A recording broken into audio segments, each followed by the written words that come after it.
Bonjour à toutes et à tous, bienvenue dans cet épisode un petit peu hors série du podcast de podculture.fr. Je suis Reblis et j'ai aujourd'hui l'immense plaisir d'être accompagné de mon bon ami Benji, alias Mystic Falco. Comment tu vas aujourd'hui? Eh bien bonjour à toutes et à tous, et bonjour mon cher Iblis, mais moi ça va très très bien, merci, et toi alors? Ah bah écoute, moi aujourd'hui je me régale parce que on a eu la chance de voir en avant-première grâce à Wild Bunch le film Belle de Mamoru Hosoda. Et ça a été une grande chance pour nous deux en tant que fans de Japanimation et puis encore plus pour moi en tant que fan de Mamoru Hosoda. Donc je comptais profiter avec toi de cette occasion pour parler un petit peu du film. Mais on va peut-être d'abord le résumer en quelques mots. Si vous voulez, Belle, ça suit l'aventure de Suzu, une jeune fille, ma foi, plutôt effacée, qui habite dans la campagne japonaise, on peut le dire. Ah oui, Ça nous totalement, place oui. assez loin de Tokyo et des grandes métropoles. Donc dans un Japon un peu reculé, on a Suzu, cette jeune fille très effacée qui a été assez traumatisée quand même par un événement tragique dans sa famille quand elle était plus jeune, qui découvre en fait le monde virtuel de You, qui est le grand monde virtuel, hein. On est un petit peu dans de l'anticipation. You, c'est vraiment la plateforme dans laquelle tout le monde se retrouve, un espèce de Second Life pour les plus vieux et de métaverse pour le futur. C'est vraiment un monde virtuel un peu complet où on s'immerge totalement via son avatar. Et donc, à travers son entrée dans ce monde, elle va devenir Belle, qui est en fait une chanteuse, puisque Suzu est chanteuse, et on se rend compte que c'est uniquement à travers le monde virtuel qu'elle va être capable à nouveau de chanter, d'exprimer tout son talent. Et via ça, elle va découvrir qu'elle a du talent, elle va s'attirer beaucoup de fans. Et ça, ce n'est que le début, parce que finalement, le film va bien au-delà de ça, et va bien au-delà de ce à quoi on pourrait s'attendre en regardant la bande-annonce. Mais avant toute chose, Benji, je vais te demander, qu'est-ce que tu as pensé de ce film? Comment tu l'as vécu? Comment tu l'as ressenti? Bien écoute, déjà, faut qu'on soit honnête l'un envers l'autre et envers nos auditeurs. On a tous les deux énormément aimé le film, clairement. Ah oui.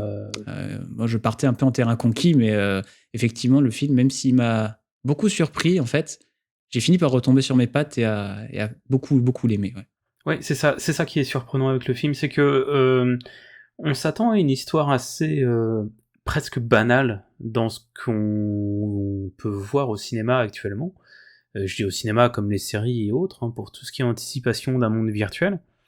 Mais finalement, non, le film nous prend un peu à revers et nous propose une vision des choses bien plus profonde, ce qui fait que, alors que je me disais, oui, bon, c'est un film sympathique, eh bien non, il y a un déclencheur vers, je dirais le milieu, les trois quarts du film, qui fait que on a une remise en question complète sur tout ce qui va être important dans le message du film, et donc c'est ce qui a fait que je l'ai beaucoup plus apprécié que je ne l'aurais imaginé.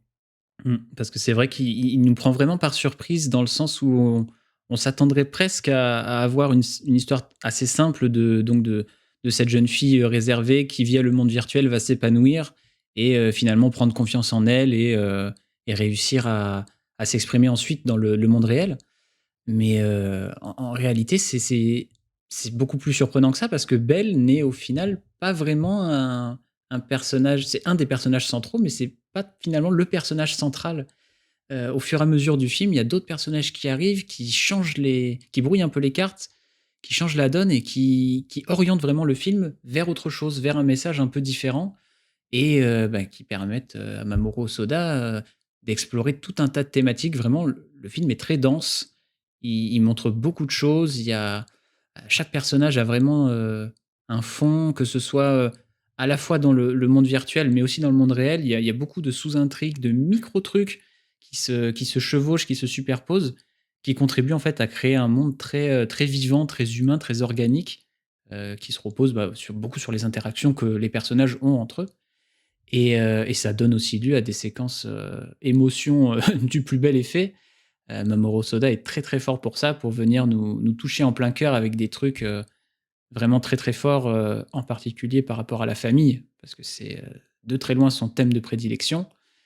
En plus de ça, on va dire ce qui est un peu la zone de confort de Mamoru Soda, on sent qu'il s'amuse beaucoup visuellement parlant et au niveau de la mise en scène.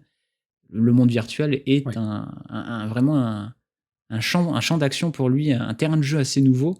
Et il va se faire plaisir avec beaucoup de séquences visuellement vraiment très esthétiques, très audacieuses, très, très brillantes, où il va essayer de soutenir son message avec tout ça, quoi. Et pour autant, c'est vraiment intéressant de voir de la façon dont il le fait, parce que ça reste toujours très naturel et pas grandiloquent, en fait. Parce que toutes les scènes qui se passent dans You se passent finalement dans un hub central, et on n'en voit pas plus. On pourrait voir 1000 décors, 1000 tout ça, mais non, il reste très, très humble dans ce qu'il veut montrer, et pour autant, on comprend la diversité et tout ce que le monde peut avoir. Alors, il y a des scènes qui sont importantes et qui se passent notamment dans un château, mais on y reviendra un peu plus tard, et pour autant, rien qu'avec sa façon de montrer ce monde qui est You, on comprend tout de suite la diversité et l'immensité de ce monde qui réunit ces 5 milliards d'utilisateurs, je crois. Ouais, Qui est... c'est ça. Dès le début du film, on le dit que c'est vraiment la révolution mondiale, que il y a 5 milliards d'utilisateurs et d'utilisatrices sur ce monde. Donc ce Et qui ne sera pas métaverse au passage, mais... ouais, j'ai essayé de faire une petite non, ref, mais ça marche. en attendant, oui, bah, tu vois, en fait, rien que dans les phases où on est au lycée, finalement, dans la vraie vie de Suzu, tu vois que tout le monde est pendu à You, tu vois que tout le monde ne parle quasiment que de ça. Et quand Belle va devenir célèbre et reconnue, ça va beaucoup parler de Belle et presque que de ça. Donc oui, tu sens bien que c'est l'extension de la vie courante et l'extension du monde réel, hein, You complètement. Ah oui, totalement. C'était Black Mirror qui avait fait un épisode un peu similaire, dans le sens où finalement le travail se passe dans le monde virtuel et plus dans le monde extérieur. Voilà, on n'y est pas encore parce que ça devient vraiment. Bah, effectivement, tu as les entertainers, en fait, ce qui pourraient être des influenceurs aujourd'hui qui sont complètement dans You et C'est ça. pour lesquels c'est l'outil de travail. Bah, la chanteuse concurrente de Belle qu'on voit au début du film, Tout par début, exemple, ouais. hein. Mais oui, pour l'instant, c'est encore un moment où c'est un monde de divertissement plus que de travail. C'est plus une extension de la vie réelle que ça n'est vraiment encore devenu la vraie vie. Mhm. Après, il y a différents aspects qui sont... Et ça, c'est vraiment qu'au début du film, il y a différents aspects qui sont montrés de ce monde virtuel, entre l'adulation justement des influenceurs, comme tu parlais d'influenceurs tout à l'heure, mais il y a cette adulation et ce mépris que les internautes peuvent avoir très rapidement, en fait, dès qu'ils ont changé de coup de cœur, on va appeler ça comme ça, Hmm. avec tous les côtés négatifs que ça apporte malgré tout, entre notamment une course saine.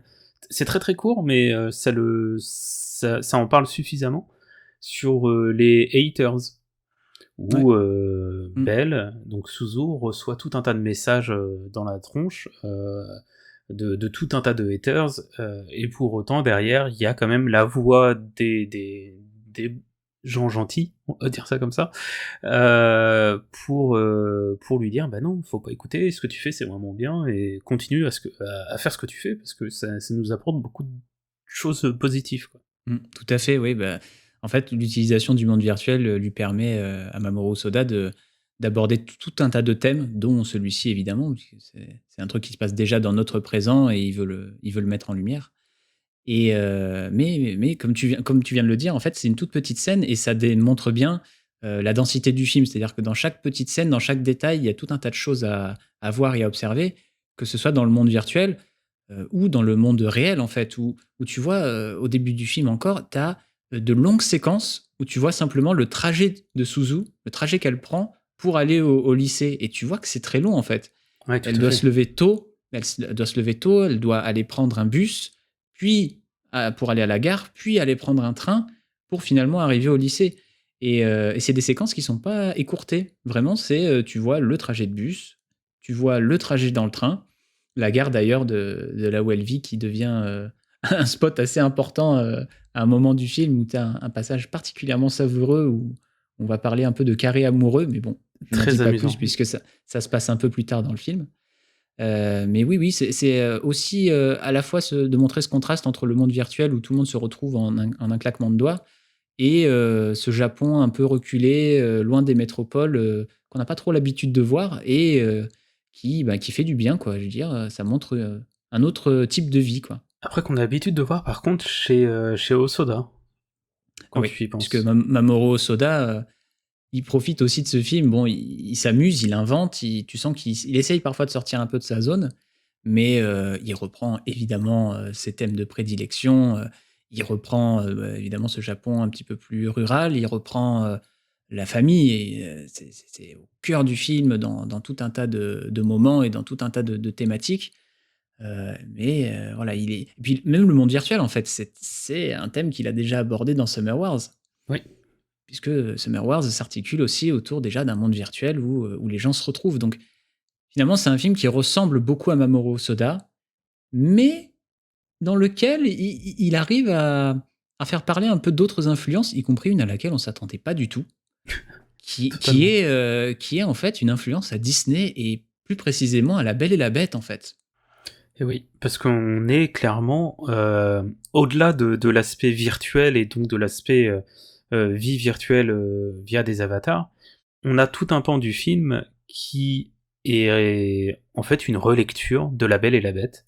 Alors, à savoir si c'est une relecture de Disney ou du conte de Perrault, là, je ne pourrais dire, parce que je n'ai pas lu le conte de Perrault, tout simplement. Mais on va se baser sur... En attendant, il y a quand même d'énormes références visuelles aux films de Disney. Oui, voilà, c'est Donc ça. je pense on peut dire sans trop se tromper que peut-être il y a le conte de Perrault dans l'affaire, mais le film de Disney est bien, bien présent. Ah, il est même plus que présent, parce que sur bien des aspects, alors déjà le prénom de l'avatar du personnage principal, qui est Belle. Tout à fait. Ensuite, nous avons donc une créature qui apparaît à un moment, parce qu'on ne l'a pas encore nommé, mais il y a une créature, un espèce de dragon avec des taches sur son dos, qui s'avère être très froid, très à la limite du méchant en fait, et qui va développer une espèce de d'amitié, ou en tout cas D'attirance même, on peut le dire, hein. d'attirance, ouais, entre les deux personnages, qui arrivent plus ou moins à se comprendre. Et il y a beaucoup de scènes du coup qui font totalement écho à La Belle et la Bête de Disney, notamment une scène de danse, et donc de bal, dans un château, comme quoi, comme je disais, on y reviendrait, mais on y est.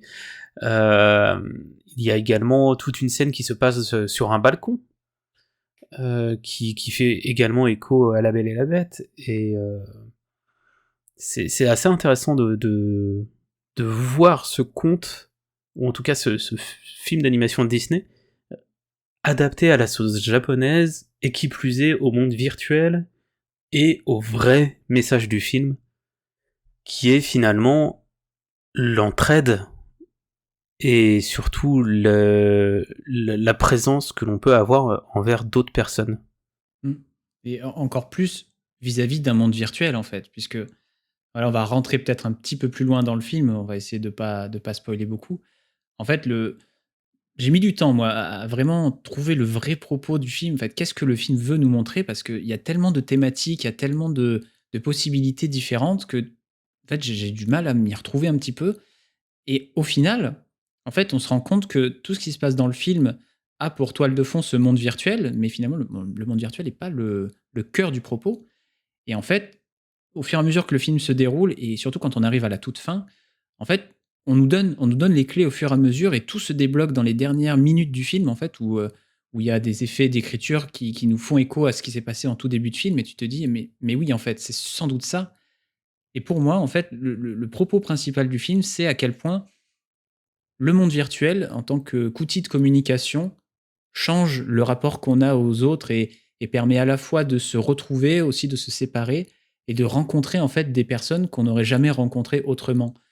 Et c'est plus ou moins ça qui se passe dans le film, c'est-à-dire que la rencontre entre Belle et le dragon, c'est véritablement quelque chose qui ne pouvait se passer que via You. puisque on se rendra compte plus tard dans le film que les deux personnages sont géographiquement éloignés, voire très éloignés, et jamais ils se seraient rencontrés autrement. Et en fait, jamais Belle n'aurait pu aider le dragon sans cet outil qui est le monde virtuel. Mais là, on commence à aller un petit peu trop loin dans le film, donc on va s'arrêter. On va un peu trop loin dans la zone spoiler, en effet. Un autre point qu'on pourrait soulever aussi, c'est tout ce qui est attrait à l'esthétisme du film, aussi bien dans son chara-design que dans sa musique, qui pour le coup nous a touchés tous les deux. Donc le chara-design, c'est celui de Mamoru Hosoda, ça ne change pas. On est sur quelque chose de très très beau, mais malgré tout, on arrive à reconnaître la patte de Hosoda, c'est ce que je trouve très très appréciable, avec des traits très fins, et un chara-design très réaliste, finalement, dans les proportions et autres. Et à côté de ça, on a des musiques que j'ai trouvées incroyables, aussi bien pour ce que ça raconte, que pour le côté, justement, qui n'est pas gnangnan, si on peut dire un peu cucu, quoi. C'est extrêmement touchant, très beau, et très très bien interprété. C'est ça. En fait, les chansons, il y en a plusieurs dans le film, et bon, ça achève, je pense, de faire l'affiliation un peu avec les films Disney. Les chansons dans le film arrivent vraiment, à des moments très précis, très calculés, et elles servent vraiment la narration du film. Et en même temps, effectivement, les chansons sont magnifiques, donc vraiment très bien interprétées, et elles sont également l'occasion, pour le film de mettre en avant des audaces de mise en scène visuelle, vraiment, plein de lumière, plein de couleurs, et cetera. Ce qui fait que, bah, on est presque dans un concert de Belle, en fait, avec Tout à fait. des effets visuels, des effets pyrotechniques autour. Et c'est magnifique. Et j'ai, par exemple, là, le souvenir de cette scène, où il y a une chanson et donc on est sous l'eau, et il y a tout un jeu avec, des formes qui se promènent dans l'eau, des effets de lumière autour du bleu et tout. C'est superbe, et en plus la musique est superbe, et je viens d'aller regarder, et devine qui on retrouve à la musique, dans Belle? On retrouve Cécile Corbel. Sérieusement? Cécile Corbel, donc qui a officié aussi sur Arrietty, et Le Petit Monde des Chapardeurs, qui avait déjà, fourni une partition, incroyable dans ce film. Tout à fait. Et là, ben, son nom est crédité, donc on a affaire à Cécile Corbel à nouveau, qui nous fait montre de tout son talent. Donc en outre, on vous conseille évidemment d'aller voir Belle au cinéma, qui sera donc qui sera en salle dès le 29 décembre. Un film d'animation japonais au cinéma, notamment en France, c'est déjà assez rare que ça arrive. Alors ok, là, on a la chance que ce soit un grand nom, parce que c'est Mamoru Hosoda, mais il faut pas laisser passer cette chance de profiter de ce film, surtout au vu de la qualité de ce film. Allez-y vraiment les yeux fermés. Mmh. C'est un peu, on met un petit pins Pod Culture vous conseille, parce que c'était vraiment très très très très bien. C'est ça, c'était vraiment très beau. N'y allez pas quand même en vous disant que ça va être un petit film feel good de Noël. On touche quand même à des thématiques, fortes, vraiment des traumatismes, des choses vraiment assez dures émotionnellement, qu'il faut pouvoir encaisser. Moi, je me souviens, je suis sorti du film, quand même, j'étais très ému, j'étais un peu fébrile quand même. Donc ça parle de sujets profonds, ça parle de sujets forts, mais en même temps, c'est visuellement magnifique. Le message, porté par le film est avant tout un message d'espoir et de reconstruction. Donc c'est d'autant plus fort et d'autant plus important, que ce genre de film existe, je pense. Sur ce, ben, Benji, si tu as autre chose à ajouter, n'hésite pas. Sinon, effectivement, je pense qu'on a fait le tour de ce qu'on pouvait dire sur ce film. On vous invite à nouveau à aller le voir dès sa sortie en salle le 29 décembre prochain. Tout à Et fait. nous concernant, on va voir si on pousse un petit peu plus loin cette idée de regarder des films ensemble et de vous en parler.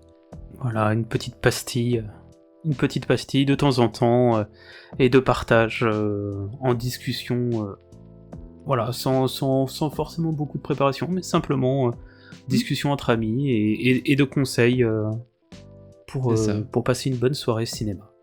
et échanger autour des bonnes choses. Exactement. Merci à vous d'avoir suivi cette petite émission. J'espère que ça vous aura plu. J'espère que vous passerez un petit peu nous voir du côté du site podculture.fr ou du Discord, dont on met le lien en description ou dans l'article sur lequel vous avez cliqué. On vous souhaite une très bonne soirée, une très bonne journée, et d'aller au mieux dans tout ce que vous ferez, dans tout ce que vous entreprendrez dans la vie. Merci tout le monde, à très bientôt. À très bientôt, ciao.